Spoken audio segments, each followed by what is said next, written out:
మనం ఒక కీలకమైన మలుపు వద్ద నిలబడి ఉన్నాము ఈరోజు. చారిత్రాత్మకంగా 1991 నుండి ప్రతి దశాబ్దంలో మన ప్రాంతం యొక్క స్థూల రాష్ట్ర దేశీయ ఉత్పత్తి జిఎస్డిపి రెంటింపు అయింది. ఈరోజు మనం $200 బిలియన్ ఆర్థిక వ్యవస్థగా ఉన్నాము. కానీ నన్ను వెంటాడుతున్న మరియు ఈ సభలోని ప్రతి సభ్యుడిని వెంటాడాల్సిన ప్రశ్న ఏమిటంటే, తర్వాత ఏం జరుగుతుంది? మనం ఏమి చేయకపోతే, మనం యథావిధిగా కొనసాగితే 2047 నాటికి మనం సహజంగానే $1.2 ట్రిలియన్ ఆర్థిక వ్యవస్థగా ఎదుగుతామని ఆర్థికవేత్తలు చెప్తా ఉన్నారు. అది గౌరవప్రదంగానే అనిపిస్తుంది. కానీ ఈ రాష్ట్రంలోని ప్రతి రైతుని, ప్రతి దళితుడిని, ప్రతి గిరిజనుని, ప్రతి మహిళని, ప్రతి పౌరుల్ని శ్రేయస్సులోకి తీసుకొని రావటానికి అది సరిపోదు. ఆ $1.2 ట్రిలియన్ సహజ వృద్ధికి మరియు మనం ఆశించే $3 ట్రిలియన్ గమ్యానికి మధ్య ఉన్న అంతరాన్ని పూడ్చడానికి మనం గతం నుండి ఒక నిర్మాణాత్మక విరామం అవసరం. ఈ పత్రం ఆ విరామం యొక్క విధానాలని వివరిస్తుంది. ఆశయం యొక్క గణితం సార్, ఈ దార్శనికత సోలో వృద్ధి నమూనా యొక్క కఠినమైన సూత్రాలపై ఆధారపడి ఉంది. ఈ లక్ష్యాన్ని సాధించడానికి మనం కేవలం ఎక్కువ మంది కార్మికులను చేర్చితే సరిపోదనేది చెప్తుంది. మనకు ఒక ఉత్పాదకత షాక్ అవసరం. మేము ఒక కఠినమైన లక్ష్యాన్ని నిర్దేశించుకున్నాం. మా పెట్టుబడి రేటుని జిఎస్డిపిలో 52%కి పెంచటమే దాని లక్ష్యం. దీనికోసం మనం మూలధనాన్ని నియంత్రించే రాష్ట్రం నుండి దానిని ఉత్ప్రేరకపరిచే రాష్ట్రంగా మారాలి. దేశీయ పొదుపులు, విదేశీ ప్రత్యక్ష పెట్టుబడులు మరియు మొదటిసారిగా మా స్టార్టప్ల కోసం ఆవిష్కరణలోని నష్టాన్ని తగ్గించడానికి ఒక ప్రత్యేక ఫండ్ ఆఫ్ ఫండ్స్ మిశ్రమం ద్వారా మేము దీనిని సమీకరిస్తున్నాం. ఒక కొత్త ప్రాదేశిక ఒప్పందం ప్యూర్ రేర్. చాలా కాలంగా భారతదేశంలో అభివృద్ధి అంటే నిర్లక్ష్య సముద్రంలో శ్రేష్టత ద్వీపాలు అని అర్థం.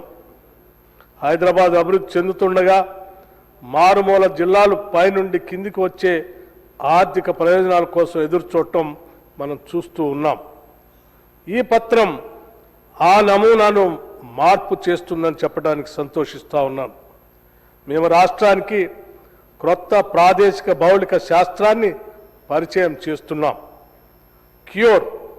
Core urban region economy ORR లోపల మేము నికర జీరో సేవల ఆధారిత మహానగరాన్ని నిర్మిస్తాం. Peri urban region economy ORR మరియు రీజనల్ రింగ్ రోడ్ మధ్య మేము తయారీ ఇంజిన్ని నిర్మిస్తాం. ఇక్కడే కర్మాగారాలు, లాజిస్టిక్స్ హబ్లు మరియు బ్లూ కాలర్ ఉద్యోగాలు వృద్ధి చెందుతాయి. ఇక్కడ దాదాపు 30,000 ఎకరాల అద్భుతమైన భారత్ ఫ్యూచర్ సిటీ. ఇది ఆర్టిఫిషియల్ ఇంటెలిజెన్స్ నగరం మరియు ఆరోగ్య నగరాన్ని కలిగి ఉంటుంది. Rural agri reason economy regional ring road దాటి వ్యవసాయాన్ని జీవనాధార కార్యకలాపంగా పరిగణించడం మానేస్తాం. మేము దానిని అధిక విలువైన బయో ఎకానమీగా పరిగణిస్తాం.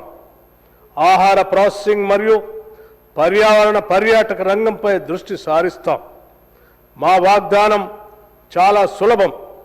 తెలంగాణలో ఎక్కడ ఒక బిడ్డ జన్మించినా అవి ప్రపంచ ఆర్థిక కేంద్రానికి కేవలం 180 నిమిషాల్లోపు ఉండేటట్టుగా ఉంటాయి. మానవ మూలధనం అధ్యక్ష, జర్మన్ మోడల్ భవనాలు దేశాలు నిర్మించవు, ప్రజలు నిర్మిస్తారు. పరిశ్రమ నిరంతరం తమకు ఉద్యోగాలు ఉన్నాయని చెప్తుంది.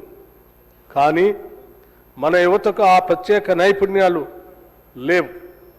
ఒక పత్రం ఒక సమూల మార్పుని ప్రతిపాదిస్తుంది. యంగ్ ఇండియా స్కిల్స్ విశ్వవిద్యాలయంలో మేము జర్మన్ డ్యూయల్ సిస్టమ్ ఆఫ్ అప్రెంటిస్షిప్ని అవలంబిస్తున్నాం. విద్యార్థులు తరగతి గదుల్లో కూర్చోవటం మాత్రమే కాదు, వారు 3 నుండి 4 రోజులు షాప్ ఫ్లోర్లో మరియు 1 నుండి 2 రోజులు తరగతి గదిలో గడుపుతారు. మేము డిగ్రీల నుండి కాంపిటెన్సీకి మారుతున్నాం. ఇంకా ఆరోగ్య ఖర్చుని జిఎస్టిపిలో 8% పెంచడానికి మేము కట్టుబడి ఉన్నాం. ఎందుకంటే అనారోగ్య శ్రామిక శక్తి 3 ట్రిలియన్ ఆర్థిక వ్యవస్థను నిర్మించదు.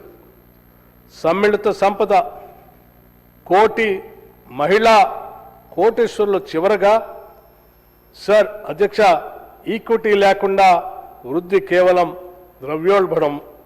ఈ పత్రం యొక్క గుండె కోటి మహిళా కోటేశ్వరుల్ని చొరవ చేసుకొని ముందుకు తీసుకొని పోవటమే మా అందరి లక్ష్యం. మేము స్వయం సహాయక బృందాలకు రుణాలు ఇవ్వటం మాత్రమే కాదు, మేము వాటిని కార్పొరేట్ సంస్థలుగా మారుస్తున్నాం. వారికి వ్యక్తిగత క్రెడిట్ స్కోర్లను అందించడానికి మేము వారి తిరిగి చెల్లింపు చరిత్రను డిజిటలైజ్ చేస్తున్నాం. మారుమూల గ్రామాల్లోని ఒక మహిళ బంజారాహిల్స్లో కానీ జూబ్లీహిల్స్లో కానీ వ్యాపారవేత్తలాగా మూలధనాన్ని పొందేందుకు వీలు కల్పిస్తుంది. సబ్సిడీ ద్వారా కాకుండా ఎంటర్ప్రైజ్ ద్వారా 1 కోటి మంది మహిళలు లక్షాధికారులు కోటేశ్వరులు కావాలని మేము కోరుకుంటున్నాం. అధ్యక్ష, ఈ పత్రాన్ని చర్చించడానికి ప్రతిపక్ష సభ్యులను మరియు నా సహచరులను నేను ఆహ్వానిస్తున్నాను. దీనిని చదవండి, విశ్లేషించండి, చర్చించండి మరియు విలువైన సూచనలు కూడా ఇవ్వండి. నేను శిఖరాగ్ర సమావేశంలో చెప్పినట్లుగా ఇది ఒక స్థిరమైన ప్రభుత్వ ఉత్తర్వు కాదు, ఇది ఒక సజీవ వేదిక. 2014లో శ్రీమతి సోనియా గాంధీ గారి మార్గదర్శకత్వంలో మనం రాజకీయ తెలంగాణ కలను సాకారం చేసుకున్నాం. 2024లో సంపన్న తెలంగాణ కోసం మనం ఒప్పందంపై సంతకం చేద్దాం. అందుకే గౌరవ సభ్యులందరికీ ఒక విజ్ఞప్తి చేస్తూ ఉన్నాను. ఈ తెలంగాణ రైజింగ్ 2047 అనేటువంటి డాక్యుమెంట్ ఈ రాష్ట్ర భవిష్యత్తుకి, మన పిల్లల భవిష్యత్తుకి, ఈ దేశానికి కూడా అతి ముఖ్యమైనది. అందుకే అధ్యక్ష, ఈ ప్రభుత్వం రాష్ట్ర ముఖ్యమంత్రి శ్రీ రేవంత్ రెడ్డి గారి నాయకత్వంలో ఉన్నటువంటి కేబినెట్ ఈ రాష్ట్రంలో ఉన్నటువంటి అన్ని ప్రభుత్వ కార్యాలయాలకు సంబంధించినటువంటి కార్యదర్శులతో మరియు ఐఎస్బితో మరియు నీతి ఆయోగ్ లాంటి వారితో మరియు దేశంలోనే ప్రపంచంలోనే అత్యున్నతమైనటువంటి నిష్ణాతులతో మాట్లాడి కూర్చి చేర్చి చర్చించి తయారు చేసినటువంటి డాక్యుమెంట్ ఇది. దయచేసి మీరందరూ దీనిపైన దృష్టి సారించి దీనిపైన తగు సూచనలు సలహాలు ఇవ్వవలసిందిగా విజ్ఞప్తి చేస్తూ ఉన్నాం. గౌరవ సభ్యులు, నేను చెప్పేది మాకిచ్చిన కాగితానికి చాలా తేడా ఉందని చెప్పారు. అధ్యక్ష, నేను మీకు ఇచ్చింది మొత్తం డాక్యుమెంట్ ఇచ్చాను. నేను కేవలం ఎయిమ్స్ అండ్ ఆబ్జెక్టివ్స్ మాత్రమే చదివి వినిపిస్తూ ఉన్నాను. దయచేసి మీ దగ్గర నా దగ్గర కంటే ఎక్కువ సమాచారం ఉంది, దయచేసి దాన్ని పూర్తిగా విశ్లేషించవలసిందిగా విజ్ఞప్తి చేస్తూ ఉన్నాను. అందరూ మాట్లాడిన తర్వాత తప్పనిసరిగా ఈ 2 అంశాలపైన తిరిగి మీ అందరి ప్రశ్నలకి సమాధానం ఇవ్వటానికి సిద్ధంగా ఉందని, ప్రభుత్వం సిద్ధంగా ఉందని తెలియజేస్తా ఉన్నాను. నమస్కారం, ధన్యవాదాలు అధ్యక్ష. గౌరవ సభ్యులందరికీ నమస్కారం. ఇప్పుడు ఈ 2 షార్ట్ డిస్కషన్స్ సంబంధించి ఎసెన్స్ ఒకటే కాబట్టి మాట్లాడేటప్పుడు 2 షార్ట్ డిస్కషన్స్ని కలిపి పొందుపరుచుకుంటూ మాట్లాడమని కోరుతా ఉన్నాను. ముందుగా శ్రీ దానం నాగేంద్ర గారు.